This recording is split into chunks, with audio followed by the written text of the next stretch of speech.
5 ছেলের পর যখন এক কন্যা সন্তান জন্মিল, তখন বাপ মায়ে অনেক আদর করিয়া তাহার নাম রাখিল নিরুপমা। এই গোষ্ঠীতে এমন শৌখিন নাম ইতিপূর্বে কখনোই শোনা যায় না। এখন নিরুপমার বিবাহের প্রস্তাব চলিতেছে। তাহার পিতা রামসুন্দর মিত্র অনেক খোঁজ করেন, কিন্তু পাত্র কিছুতেই মনের মতো হয় না।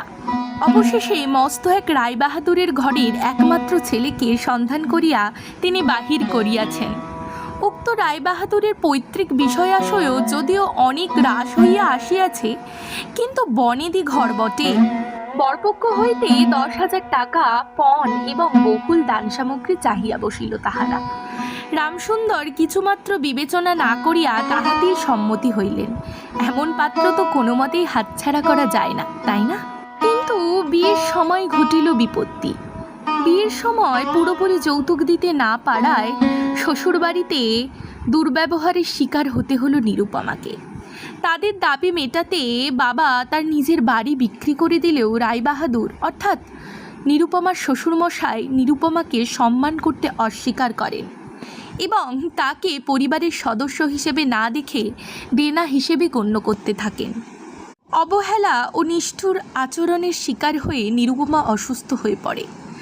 তার জীবনের প্রতি উদাসীন পরিবারটি কেবল তার লাভ লোকসানেরই হিসাব নিয়েই চিন্তিত।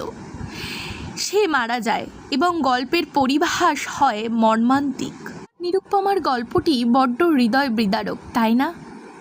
এই গল্পটি বাংলায় যৌতুক প্রথার মারাত্মক এক পরিণতি তুলে ধরেন।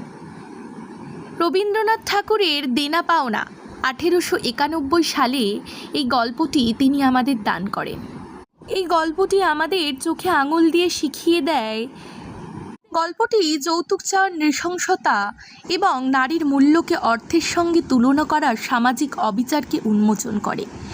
গল্পটিতে পিতৃতান্ত্রিক পরিবারে নারীদের ওপর হওয়া দুর্ব্যবহার তুলে ধরা হয়েছে, যেখানে জীবন ও মর্যাদা হানির ওপর আলোকপাত করা হয়েছে। রবীন্দ্রনাথ দেখিয়েছেন যে এই নিপীড়ন কেবল শারীরিক নয়, মানসিক, যা নারীর স্বাধীনতার হরণ করে এবং পরিণামে মৃত্যুর কারণ হয়। গল্পটি কেমন লাগলো তোমরা আমাকে জানিও। যদি এরকম গল্প তোমরা আরও শুনতে চাও, আমার চ্যানেলটিকে সাবস্ক্রাইব করো। তোমরা রেগুলার ভিডিও দেখো, আমি চ্যানেলে কন্টেন্ট দিই, তোমরা কেন সাবস্ক্রাইব করছো না? তোমরা সাবস্ক্রাইব করলে আমার গল্প দিতে আরও বেশি আমি অনুপ্রেরণা পাবো।